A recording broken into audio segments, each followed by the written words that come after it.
આપણે let's read મોર એનું unit 3 છે, સ્ટોપ પોલ્યુશન. બરાબર છે. હવે આપણે એમાં જોઈએ, have you ever scene black smoke? શું તમે કાળા કલરનો ધુમાડો જોયો છે? કમિંગ આઉટ ઓફ ફેક્ટરી ચીમનીઝ, તમે જ્યારે ફેક્ટરી પાસે આવશો ને ત્યાં ચીમનીમાં દેખાય છે. Turning the sky a dirty grey colour, આકાશમાં ગ્રે કલર જેવો ધુમાડો જતો હોય છે. ધીસ ઇઝ એર પોલ્યુશન, તે હવાનું પ્રદૂષણ છે. બરાબર છે. કાર્સ, ટ્રક્સ, બસીસ, બરાબર, releases gases and particles that pollute the air too. શું કહે છે કે કાર છે, ટ્રક છે, બસ છે, એ થોડાક અમુક પ્રમાણમાં એનામાંથી ગેસીસ ને જે પાર્ટિસિપલ્સ હોય છે, જે ઝીણી ઝીણા કણો ને એ બધું એને ધુમાડો એનામાંથી પણ નીકળે છે, જે હવાને પ્રદૂષિત કરે છે. બરાબર. સ્મોક ફ્રોમ ફાયર એન્ડ ચૂલા ઓલ્સો પોલ્યુટ ધ એર. હવે જે સ્મોક એટલે શું, તો કે ધુમાડો, જ્યાં આગ લાગેલી હોય એનો ધુમાડો. ચૂલો આપણે યુઝ કરીએ ને જે ગેસ, એને ચૂલો કહેવાય, એમાંથી પણ હવાનું પ્રદૂષણ થાય છે. લેન્ડ પોલ્યુશન એટલે શું, તો કે જમીનનું પ્રદૂષણ. વોટર પોલ્યુશન એટલે પાણીનું પ્રદૂષણ.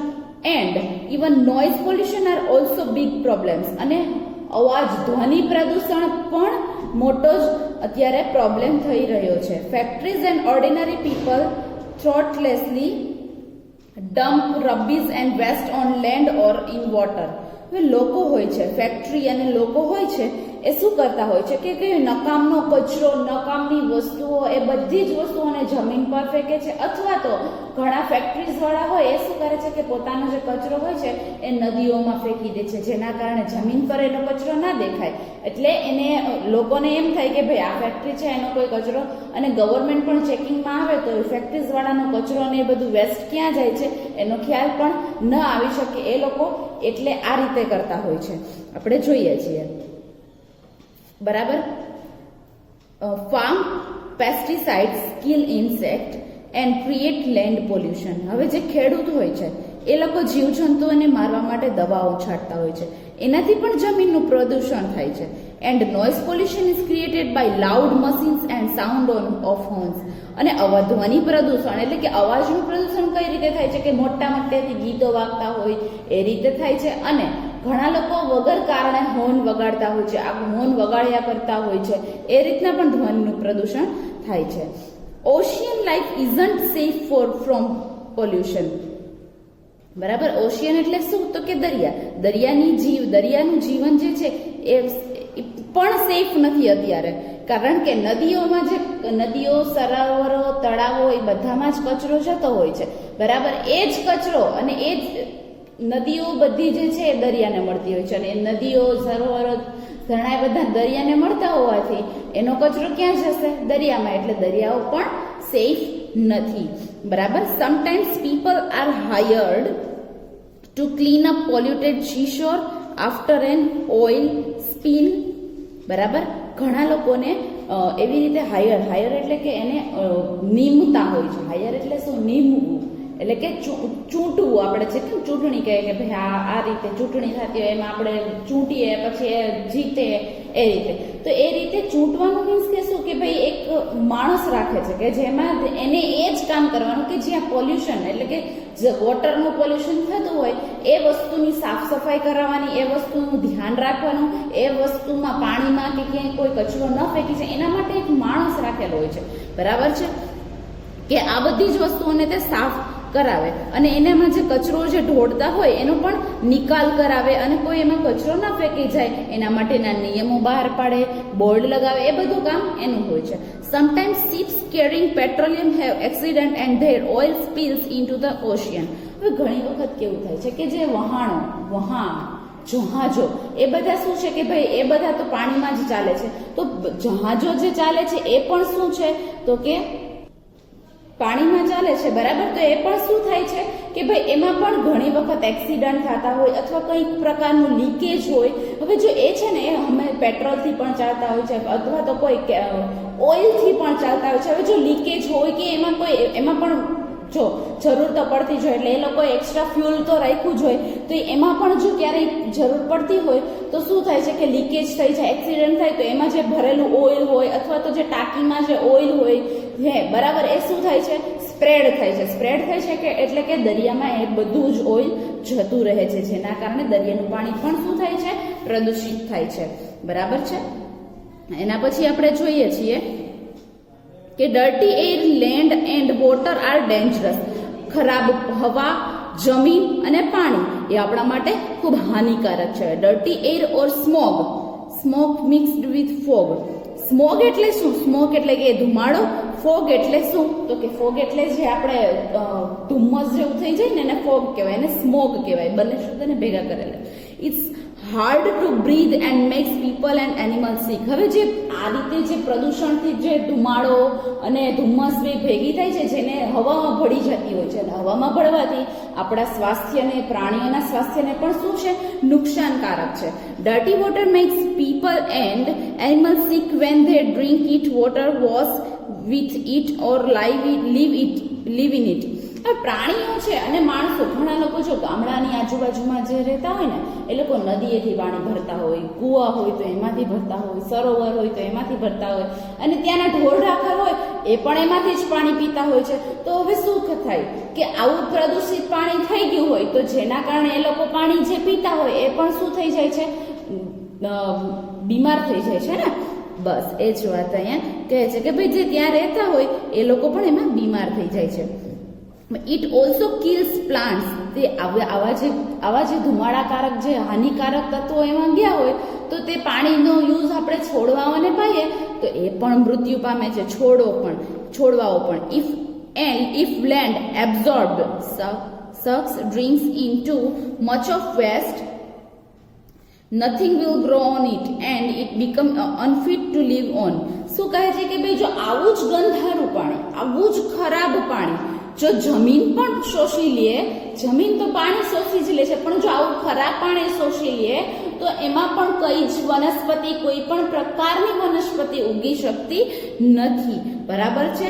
અને શું થાય છે કે ભાઈ માણસો માટે જીવવા માટે પણ અઘરું થઈ જાય છે, કારણ કે વનસ્પતિને વૃક્ષો ના ઉગે તો શું થાય છે કે વનસ્પતિ આપણને ઓક્સિજન આપે છે, અને એ જ ના ઉગતા હોય તો માણસનું જીવવું હાનિકારક એટલે કે થોડુંક અઘરું બની જાય છે. બરાબર છે. એટલે જ તો કહેવાય છે કે તમે જ્યારે બધા એવું કહેતા હોય કે ભાઈ બર્થડે આવે કે કોઈ તમારો સારો દિવસ હોય ને ત્યારે એક છોડ વાવો, અથવા તો તમારા ઘર પાસે એક નાનકડો છોડ વાવો, ધીમે ધીમે મોટો થાય, જે તમારા જ ફાયદાકારક છે. ઓકે, ચલો આપણે નીચે જોઈએ. Controlling pollution is not easy. પોલ્યુશનને કંટ્રોલ કરવું એ કોઈ સરળ વાત નથી. બરાબર. Most people find it difficult to change their way of living. ઘણા લોકો એવા હોય છે કે જે અઘરા આવી રીતે ગોતતા હોય છે લિવિંગ, શહેરી મીન્સ કે જે સારી રીતે જીવી શકે, આવી પ્રદૂષણ વગરની લાઈફ જીવી શકે એ માટે શું કરતા હોય છે. Even government and big companies find it hard. હવે મોટી કંપનીઓ અને જે ગવર્મેન્ટ હોય છે એ પણ આના પોલ્યુશનને બંધ તો થઈ જ નથી શકતું, પણ એને કંટ્રોલ કરવા માટેના પણ ઘણા નિર્ણયો લઈ ચૂકી છે. બરાબર. અને એને વિચારી લીધું છે કે ભાઈ ફાઇન્ડ ઇટ હાર્ડ, પણ એને અઘરું છે કંટ્રોલ કરવું. એ શું છે, ખૂબ અઘરું છે, કારણ કે દિવસે ને દિવસે વાહનો વધતા જાય છે, ફેક્ટરીઓ વધતી જાય છે, જેના કારણે આ બધી વસ્તુ વધતી જાય તો શું થાય કે ભાઈ પોલ્યુશન છે એને આપણે કંટ્રોલ કરી શકતા નથી. બરાબર છે. Find it hard to introduce changes because they are often unpopular and expensive. હવે જો એનો આપણે કંટ્રોલ કરવા માટે પણ આપણે પૈસાની જરૂર પડે. અત્યારે પૈસા વગર એક કામ નથી થતું. બરાબર છે. તો એના માટે માણસો રાખવા પડે. એના માટે માણસો રાખીએ તો ધ્યાન રાખવાવાળા હોવા જોઈએ. એના માટે અમુક મશીનરી, હવે એવી મશીનરી પણ આવતી હોય છે કે જે મશીનરીને તમારે વસાવવી પડે છે કે જેના કારણે પ્રદૂષણ ઓછું થાય છે. આ બધાના કારણે શું થાય છે કે જેને ખૂબ અત્યારે મોંઘું થતું જાય છે. પોલ્યુશન કંટ્રોલ કરવું એ પણ એક મોંઘું થઈ ગયું છે. શું કામ? કારણ કે બધી જ વસ્તુઓનો ઉપયોગ કરવા છતાં માણસો સમજતા જ નથી કે તેને પોતાનું પ્રદૂષણ, આપણે જ છીએ બસમાં જતા હશું, નાસ્તો કરશું ને તો પેકેટ એમ બારીમાં હાથ નાખીને જવા દઈશું. બરાબર ને? આપણી પણ આવી જ ટેવ છે. તો એ વસ્તુને તમે જો અત્યારથી તમે જ સમજો કે ભાઈ આપણે કોઈ પણ વસ્તુ છે એને આપણે જાહેર રસ્તા ઉપર ન નાખીએ અને આપણી પાસે રાખીએ.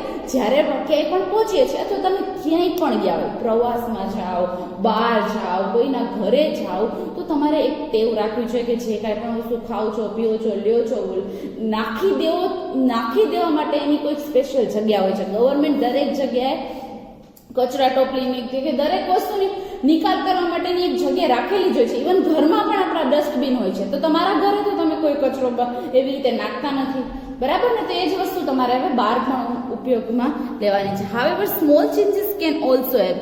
તમે જો એક નાનકડી ટ્રાય કરશો તો બધા ધીમે ધીમે આ રીતે સમજશે અને ટ્રાય કરશે, બરાબર? અને જરૂર પૂરતું જ હોર્ન વગાડવાનું કે જોરથી ગીત વગાડવાનું, બરાબર, એ બધું થોડુંક ઓછા પ્રમાણમાં રાખવાનું. Reusing things instead of throwing them always helps. હવે શું કહે છે કે ઘણી ફેક્ટરીઓ હોય છે ને, એ લોકો પોતાનો કચરો નાખી દેતા હતા. એની જગ્યાએ તમે એ જ વસ્તુને રીયુઝ કરી શકો, એ રીતે વાપરો તો તેનાથી પોલ્યુશન પણ ઓછું થાય છે અને જે આપણા માટે મદદરૂપ, એના માટે કંપની માટે પણ અને ફેક્ટરીઝ માટે પણ મદદરૂપ થાય છે. યુઝિંગ લેસ વોટર ઓર રિસાયકલિંગ. પાણીનો ઉપયોગ ઓછો થાય અથવા તો પાણીનો ઉપયોગ ફરીથી થઈ શકે એવી રીતે ઉપયોગ કરવો જોઈએ. ઓફ વોટર ઇઝ હેલ્પફુલ, એટલે પાણીનો પણ બચાવ થઈ શકે. In future people will learn to use cleaner forms of energy like wind power and solar energy. એટલે હવે તમે જોઈ રહ્યા છો કે ધીમે ધીમે આપણે સોલાર એનર્જીનો ઉપયોગ કરતા જઈએ છીએ કે ઇલેક્ટ્રિસિટીનો બચાવ થાય છે. વાઇન્ડ પાવર એટલે શું? પવનચક્કીમાંથી વિદ્યુત ઉત્પન્ન કરીએ છીએ, એટલે કે વીજળી ઉત્પન્ન કરીએ છીએ કે ભવિષ્યમાં જો વીજળી નહીં હોય તો આપણે આ રીતે વીજળીનો ઉપયોગ કરવો પડશે, બરાબર છે? તો આ દરેક વસ્તુઓને આપણે જરૂર પૂરતી, જેમ કે અમુક ઘરમાં કે ઘણી જગ્યાએ હોય કે ભાઈ લાઇટ ચાલુ છે, આપણી જ સ્કૂલની વાત આપણે કરીએ કે ભાઈ પંખા ચાલુ હોય, લાઇટ ચાલુ હોય તો આપણે એમને નીકળી જઈએ.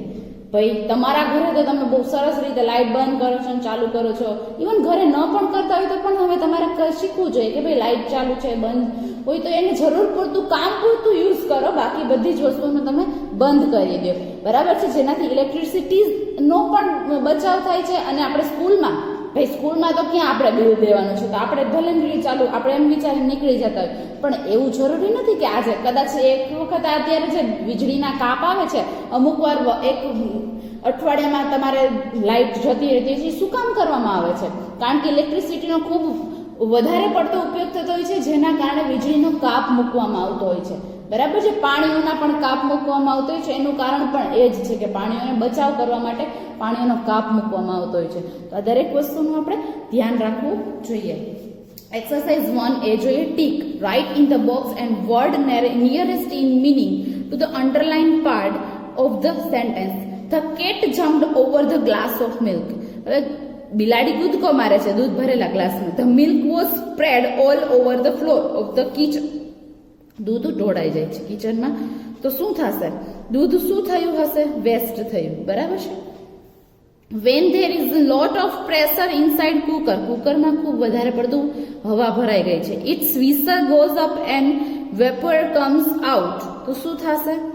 રિલીઝિસ, બરાબર? We feel that it is almost impossible to stop people from breaking traffic. આપણે બહુ વધારે પડતી ટ્રાય કરતા હોઈએ છીએ કે ટ્રાફિક રૂલ્સનો આપણે ઓલમોસ્ટ ઇમ્પોસિબલ એટલે શું કે હાર્ડ, બરાબર? We should not throw away plastic bags. We should find out ways to use them in different forms to make different things from them.